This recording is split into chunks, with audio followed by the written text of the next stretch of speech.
GFS model माध्यम बात्या 12 तारिख राति 10टा पर अर्थात विलंबित राति बांग्लादेश और म्यांमार उपकूल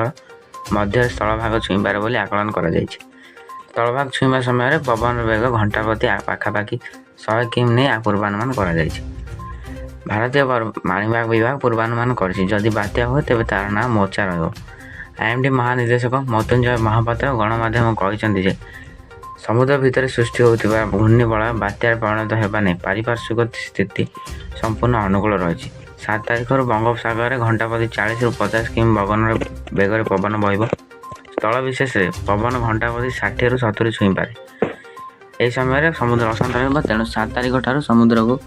मत्स्यजीवी को बारण कर जो मैंने समुद्र मध्य रही से 7 तारिख सुधा सुरक्षित स्थान को आसिक परामर्श दि जाए। एवं बात्यार गतिपथ नहीं स्पष्टता कहुई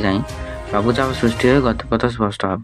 बर्तमान ओडिशा उपकूल वर्षा और पवन संपर्क में कौन सतर्कता सूचना दिया ना पाणीपाग विभाग और समन्वय को रखा जाए परिस्थिति को दृष्टि रखी पदक्षेप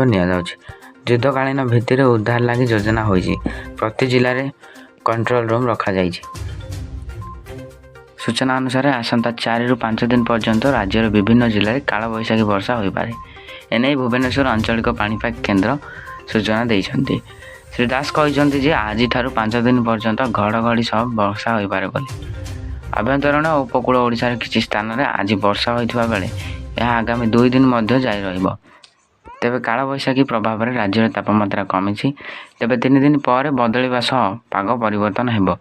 बुधवार दिन कोरापुट में 46 मिमी वर्षा होता बेले सोनपुर 42, नयगढ़ 29, गोपालपुर 12.9, केन्दुझर 9.6,